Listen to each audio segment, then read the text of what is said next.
زمین پر چھوٹے بڑے بے شمار حیوانات ہیں، وہ ہر لمحہ اپنے اندر سے گندگی نکالتے رہتے ہیں، لیکن ہم دیکھتے ہیں کہ زمین بدستور صاف ستھری حالت میں موجود رہتی ہے۔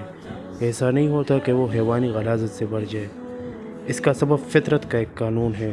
جب بھی کوئی حیوان غلاظت خارج کرتا ہے تو عین اسی وقت بے شمار چھوٹے چھوٹے بیکٹیریا اس پر جمع ہو جاتے ہیں، وہ اس کو ڈیکمپوز کر کے گیس کی صورت میں تبدیل کر دیتے ہیں۔ اس کے بعد یہ گیس اوپر اٹھ کر فضا میں تحلیل ہو جاتی ہے۔ یہ فطرت کا ایک عام قانون ہے، وہ جس طرح بقیہ دنیا میں بھی جاری ہے، اس طرح وہ انسان دنیا میں بھی جاری ہے، انسانی دنیا میں بھی جاری ہے۔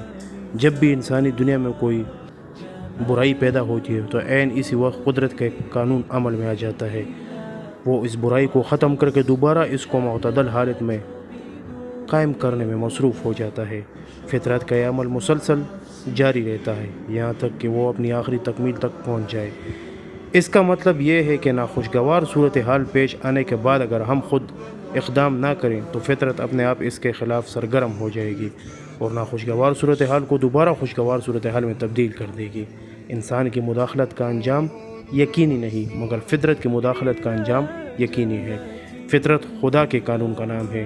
دمشق اور خدا کا قانون جب عمل میں آ جائے تو اس کو انجام تک پہنچانے سے کوئی روکنے والا نہیں۔